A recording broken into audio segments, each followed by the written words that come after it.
జీ5 ఉండగా మీ favourite TV shows ని మీరు అస్సలు మిస్ అవ్వలేరు. Complete free. ఏమండి, మన మిత్రకేం కాదు కదా?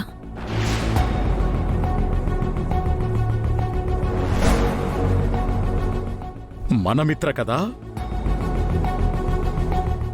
మన మన మన ఎంతసేపు మన అనే పదం తప్పితే మన లైఫ్లో ఇంకేం ఉండదా?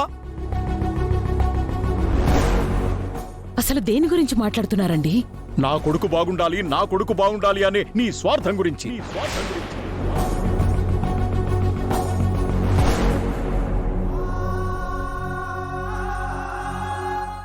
నా కొడుకు బావుండాలి, బతికి బయటపడాలి అనుకోవడం స్వార్థమా? నీ కొడుకు బతికి బయటపడాలి అనుకోవడం స్వార్థం కాదు, కానీ నీ కొడుకును బతికించిన నీ కోడల్ని పట్టించుకోకపోవడం నీ స్వార్థం.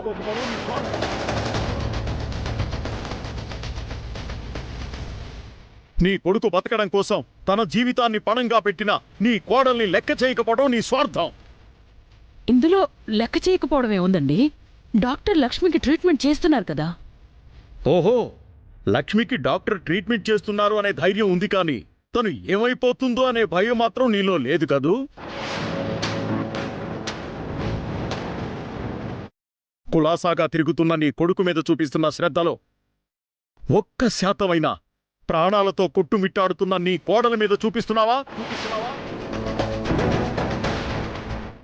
ఈ క్షణం లక్ష్మి చావుతో పోరాడుతోంది. ఎందుకు? నీ కొడుకుని బతికించడానికి.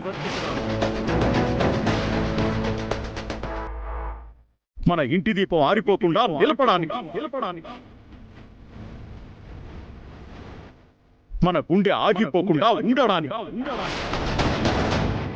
నీ కొడుకు మీద నీకు ప్రేమ ఉండడంలో తప్పులేదు అరవిందా, కానీ నీ కొడుకు ప్రాణం కోసం చావు వరకు వెళ్ళిన నీ కోడలి త్యాగాన్ని గుర్తించు. లక్ష్మి మిత్ర కోసం సాహసం చేసింది, త్యాగం చేసింది. నేను కాదనడం లేదు కదా. ఇప్పుడు తన సాహసాన్ని, త్యాగాన్ని నేను గుర్తించడానికి, నేను గౌరవించడానికి ఏం చేయాలి? లబోదిబోమని ఏడమంటారా? అలా చేస్తేనే గౌరవించినట్లు అవుతుందా? అరవిందా, నువ్వు చాలా తప్పుగా అర్థం చేసుకుంటున్నావు. ఒక మనిషి మీద ప్రేమని, అభిమానాన్ని చూపించడానికి చాలా దారులున్నాయి. ఈ రోజు నీ కొడుకు ఏమైపోతాడో అని కాలు చెయ్యి ఆడకుండా కంగారు పడుతున్నావే, అదే అసలైన ప్రేమ, అదే నిజమైన అభిమానం. ఆ కంగారు, ఆ తాపత్రయం లక్ష్మి విషయంలో ఎందుకు కనిపించడం లేదు అని అడుగుతున్నాను.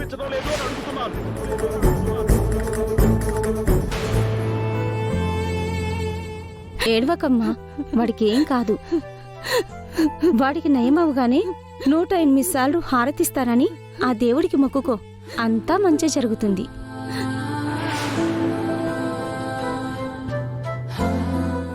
మా ప్రయత్నం మేము చేస్తున్నాం, ఇకపై దేవుడిదయ్యా. ఏం చేస్తున్నావు బాబు? నా భార్య చావు బతుకుల్లో ఉంది. ఈ స్వామికి 108 సార్లు హారతిచ్చి. ఒక్క నిమిషం బాబు, భరించలేని బాధ కలుగుతుంది.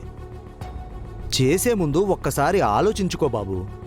నా భార్య చావు బతుకుల మధ్య కొట్టుమిట్టాడుతుంది పంతులు గారు. తను బతుకుతుంది అంటే నేను ఏ బాధైనా భరించడానికి సిద్ధంగా ఉన్నాను. మిత్ర నీ పేగు తెంచుకు పుట్టిన బిడ్డ అయి ఉండొచ్చు, కానీ లక్ష్మి మిత్ర జీవితంలోనూ శరీరంలోనూ సగభాగం. ఆ విషయం నువ్వెలా మర్చిపోతున్నావు? ఏమండి, దయచేసి లక్ష్మి మిత్ర జీవితంలోనూ శరీరంలోనూ సగభాగం లాంటి పెద్ద పెద్ద స్టేట్మెంట్లు ఇవ్వకండి. ఎందుకంటే వాళ్ళ పెళ్లి నామమాత్రం.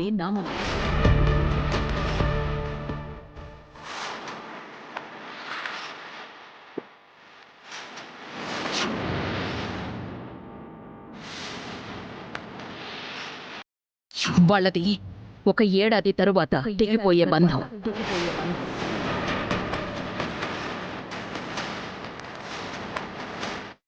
దాన్ని పట్టుకుని లక్ష్మిని మిత్రకి అర్ధాంగి, జీవిత భాగస్వామి ఇలాంటి పేర్లు పెట్టకండి. తెగిపోయే బంధాల మీద ఎక్కువ ప్రేమ పెంచుకోకండి. బాబు, మరొక్కసారి ఆలోచించుకో. నువ్వు మధ్యలో ఆపేశావని దేవుడు నిన్ను దండించడు. కానీ నిన్ను నువ్విలా శిక్షించుకుంటే దేవుడు కూడా బాధపడతాడు బాబు. పంతులు గారు, నా భార్య కోసం నేనేం చేయడానికైనా సిద్ధంగా ఉన్నాను. నా భార్య బతకడం నాకు ముఖ్యం.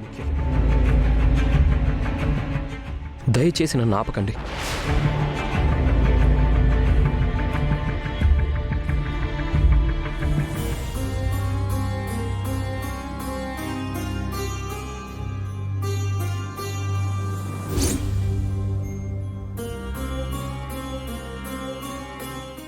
మిత్ర,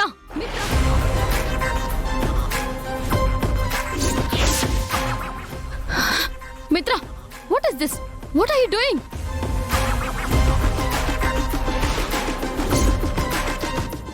దేవుడికి 108 సార్లు హారతిస్తున్నాను మనీషా.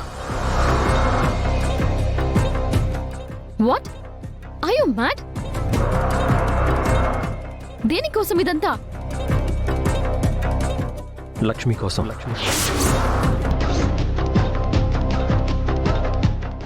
సరే అరవింద, లక్ష్మి మన కోడలు అనే కన్సర్న్ నీకొద్దు. మన కొడుక్కి భార్య అనే ఫీలింగ్ నీకొద్దు. కనీసం సాటి మనిషి అనే సానుభూతైనా చూపించు. నీ కొడుక్కి ప్రాణం పోసిన ప్రాణదాత అనైనా గౌరవించు. ఎందుకంటే లక్ష్మి చేసిన త్యాగం మామూలుది కాదు.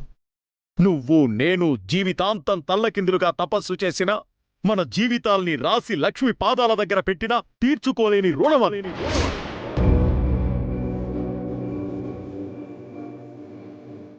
కనీసం అదైనా గుర్తుపెట్టుకో.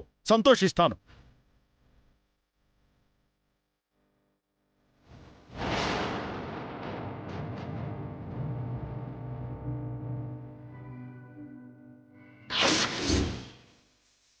జీ5 యాప్ డౌన్లోడ్ చేసి అన్ని ఎపిసోడ్స్ పూర్తి ఉచితంగా చూడండి.